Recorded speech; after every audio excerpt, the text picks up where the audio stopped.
Bueno, en este video vamos a estar adentrándonos un poco en lo que sería la práctica de árboles para poder dar un pantallazo de las cosas que se esperaría que ustedes aborden en el trabajo final. Vamos a estar abordando árboles utilizando listas, si bien muchas veces van a haber implementaciones con otro tipo de datos más avanzados, como puede ser diccionarios, que los hemos visto en esta materia, o también pueden ser objetos, que los van a ver en materias siguientes. Vamos a adentrarnos en listas porque consideramos que es un tema que a esta altura de la materia ya está lo suficientemente afianzado como para poder realizar un trabajo final que se base en esto. Entonces, lo que voy a estar dando a lo largo de este video es un ejemplo de implementación de cómo podemos representar árboles a través de listas. Vamos a tener que hacer uso de listas anidadas, no van a poder ser listas simples porque justamente los árboles tienen esto de la estructura jerárquica. Entonces eso es lo que vamos a estar viendo hoy, qué podríamos hacer, qué funciones podemos abordar a la hora de trabajar con árboles, qué puede ser útil y qué no. Entonces, nos vamos a estar enfocando, bueno, como acá dice, en operaciones básicas. Yo voy a nombrar algunas que se me ocurren. La idea es que aborden todas ellas y si quieren agregar algunas que se les ocurran a ustedes, bienvenidas sean también. Y vamos a dejar algo de bibliografía para que ustedes puedan hacer uso de eso. Entonces, repasando un poquito, ya lo hemos venido viendo un montón en los videos anteriores. ¿Qué es lo que caracteriza a un árbol? Es que son estructuras que no son lineales y que tienen cierta jerarquía. Acordémonos siempre de la relación con los árboles genealógicos. Tenemos jerarquías superiores, donde en un árbol genealógico por ahí estarían los abuelos, los tatarabuelos, etc. Y después, a medida que vamos descendiendo en el árbol, vamos a jerarquías cada vez más y más bajas. Esa es la característica distintiva de un árbol. ¿Que era un árbol binario? Aquel que tenía grado 2, es decir, que no podía tener más de 2 hijos cada uno de los nodos que tenía ese árbol. Podía tener 2, 1 o ningún hijo cada nodo.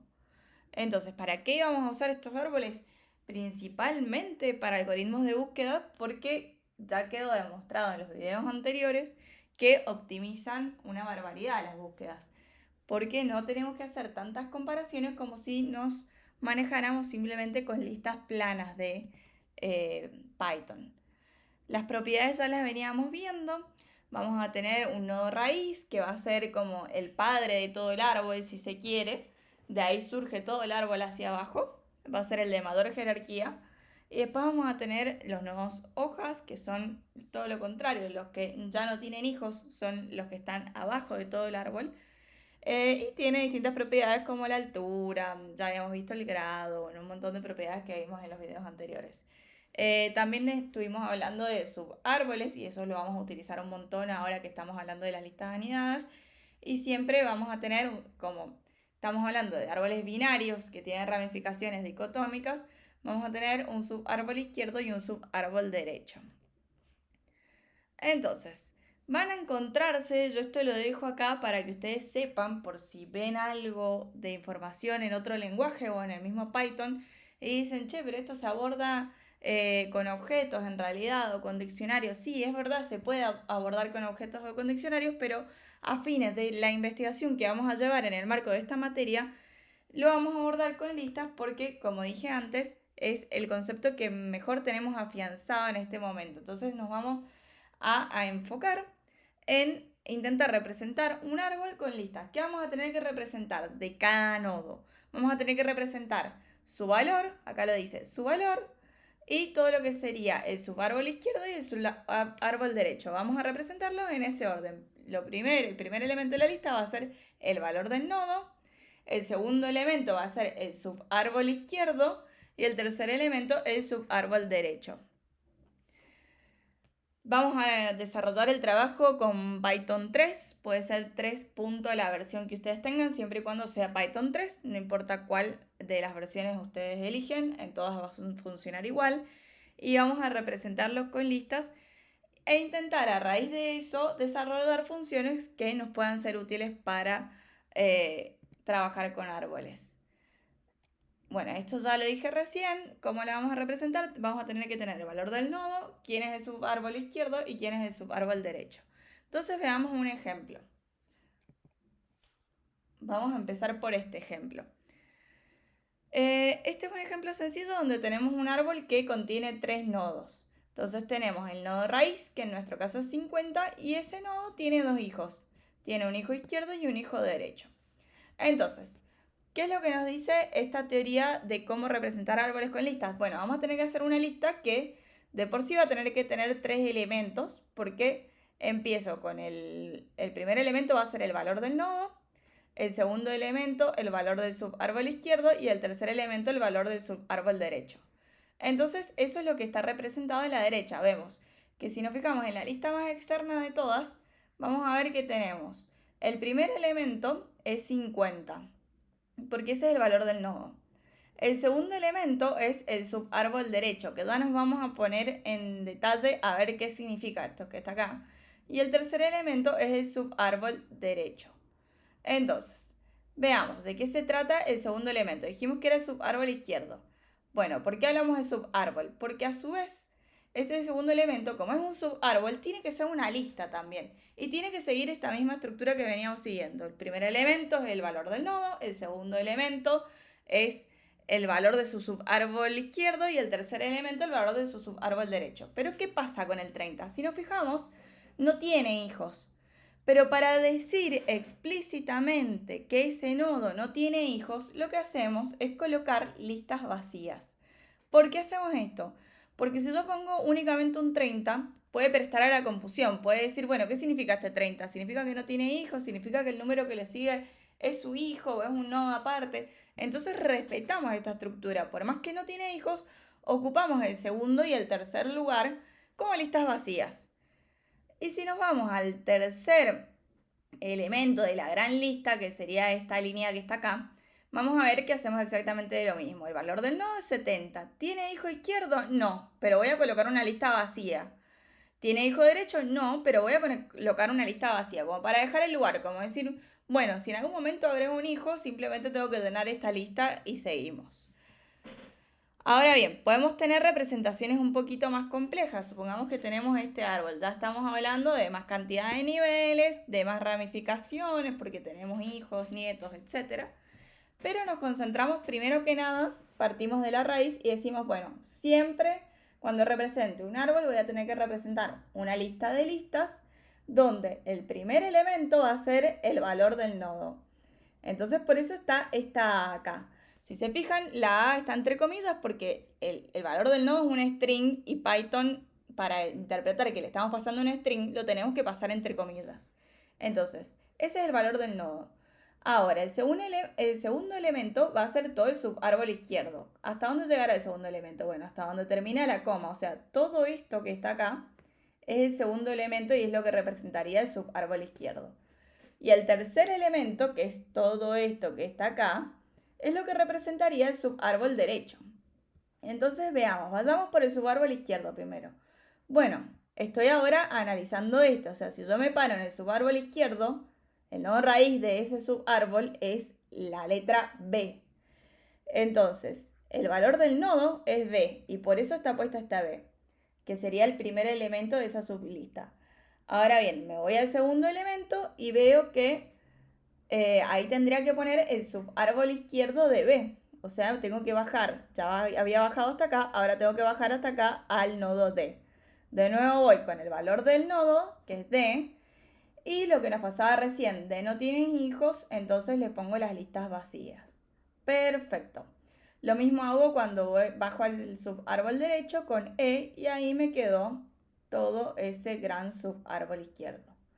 Ahora bien, cuando me voy a analizar, vuelvo al nodo A y me voy a analizar el subárbol derecho, tengo que hacer el tercer elemento de la gran lista de acuerdo a ese subárbol derecho. Entonces vamos de nuevo, valor del nodo es C. El primer elemento va a ser el subárbol izquierdo de C, o sea, bajé por la izquierda y sería el nodo F. Pero F no tiene hijos y por eso dejo los lugarcitos por ahí, por las dudas de que después los tenga. Ahora bien, el tercer elemento sería el subárbol derecho de C, pero vemos que tampoco existe. Vamos a dejar el lugar por las dudas de que después se agregue algún nodo. Entonces, así sería como representaríamos árboles usando listas anidadas en Python. Ahora voy a dar algunas ideas de qué funciones ustedes podrían crear a la hora de trabajar con Python. Podrían intentar empezar con árboles muy sencillos, como este que yo les había mostrado acá, y después de última generalizarlo, porque si no se puede complejizar mucho si uno empieza con un árbol muy complejo de entrada. La primera función que les va a ser muy útil es crear un árbol. Ahí ustedes deciden el diseño. Pueden decir, bueno, le voy a pedir al usuario que vaya ingresando elemento a elemento y me vaya diciendo hijo de quién es, padre de quién es, si va a la izquierda, si va a la derecha. O pueden decir, no, yo le voy a pedir al usuario que primero me ingrese el nodo raíz, después me ingrese el nodo izquierdo, después el derecho. Ustedes lo eligen, es un diseño que ustedes tienen que decidir como desarrolladores. Teniendo en cuenta de que el usuario en algún momento va a tener que decidir salir del bucle porque ha decidido no ingresar más elementos, por ejemplo, con un bucle while, como hacemos en otros casos. Entonces, ¿qué vamos a tener que hacer? ¿Cuál va a ser el contenido de la función? Ir generando el árbol respetando la jerarquía. Y la salida de la función, ver el árbol impreso por pantalla. Otra función muy útil puede ser visualizar el árbol, porque hay veces que nosotros podemos ir nombrando nodo por nodo, pero no nos imaginamos cómo se ve visualmente el árbol, como ver el dibujito. A lo que me refiero es como ver lo que tenemos a la izquierda acá. Si nosotros tenemos el código que está a la derecha, es muy difícil imaginárselo. Entonces podemos hacer una función que nos muestre gráficamente cómo sería el árbol de una manera más amigable para el usuario, si se quiere. Entonces, el input de la función puede ser el árbol, ya la lista, digamos, como está, que queremos visualizar. El proceso sería irlo recorriendo e irlo ordenando. Y el output sería verlo como de una manera amigable con el usuario. Otra función que se puede considerar es modificar el árbol. ¿Cómo lo vamos a modificar? Insertando nodos y vamos a tener que especificar si a la derecha o a la izquierda. De nuevo, ahí ustedes como desarrolladores decidirán el diseño. Si quieren hacer una función que sea insertar a la izquierda y otra que sea insertar a la derecha, o directamente una función que sea insertar y pedirle al usuario a dónde querés insertar, a la izquierda o a la derecha, y que el usuario lo ingrese. Ustedes deciden como quieren, pero lo importante es que en el proceso se inserte el elemento en la posición indicada y el output sea el árbol resultante impreso por pantalla. Ahí se pueden incluso hacer uso de la función que crearon antes, que era imprimir el árbol por pantalla. Entonces pueden ir así combinando estas funciones entre sí y sacar provecho para no tener que repetir código. Otra cosa que vimos eran los tipos de recorridos que podíamos hacer en el árbol. Podíamos hacer en preorden, postorden e inorden. Entonces, en ese caso, el input tendría que ser, de nuevo, el árbol a recorrer. Podríamos poner la lista de listas como la acabamos de hacer. Eso podría ser un input tranquilamente. El proceso tendría que ser recorrer el árbol en el orden que me pidió el usuario. Puedo yo, por ejemplo, pedirle que me ingrese el árbol, pero que también me ingrese si lo quiere recorrer en preorden, postorden o inorden. Entonces el proceso va a ser recorrer el árbol efectivamente en cualquiera de esos tres órdenes que me pidió el usuario.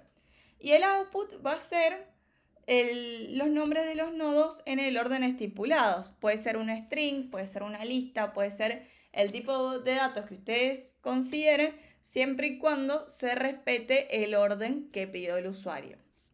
Como listar los nodos en el orden que pidió el usuario. Esas son algunas de las funciones que podrían considerar. Para mí habría que incluir una versión de cada una de ellas y se pueden ir agregando nuevas funciones o complejizando estas aún más. Yo doy algunas ideas, pero por ahí a ustedes se les ocurre algo más original y quieren incluirlo y bienvenido sea en ese caso.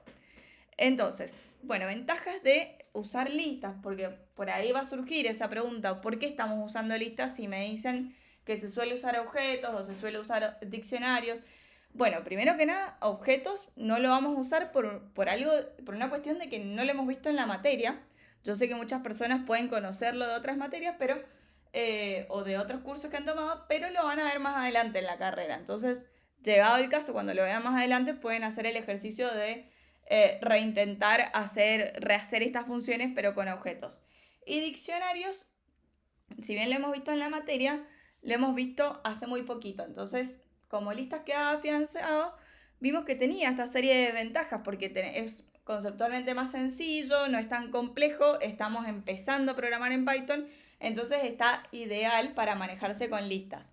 ¿Cuál va a ser la desventaja? Que por ahí van a ver si ustedes están familiarizados con estructuras de datos un poco más complejas.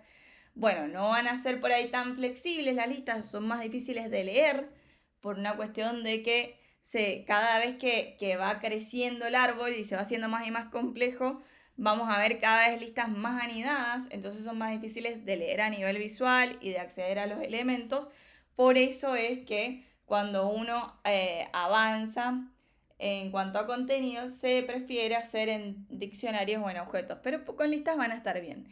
Acá hay una comparación entre listas y objetos. Bueno, acá está nombrado como clases, pero lo dejo nada más para aquellos curiosos que quieran averiguar un poco sobre de qué se tratan objetos y cómo se podría hacer.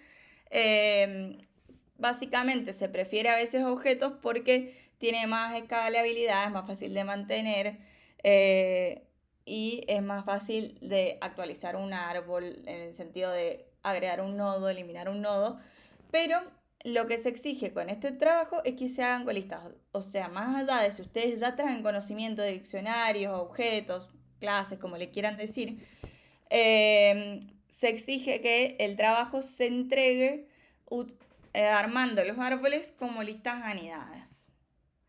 Acá les dejo algo de bibliografía. Yo creo que haciendo uso de la documentación de Python a nivel de código van a estar más que bien porque la documentación es súper clara y está en español. Y si quieren saber algo de algoritmos, ahí hay otras dos referencias a las que pueden acceder y también tienen un montón de material disponible en el campus. Igualmente, si tienen alguna duda, no se olviden que pueden consultarme por mensajería privada del campus o pueden publicarla en los foros.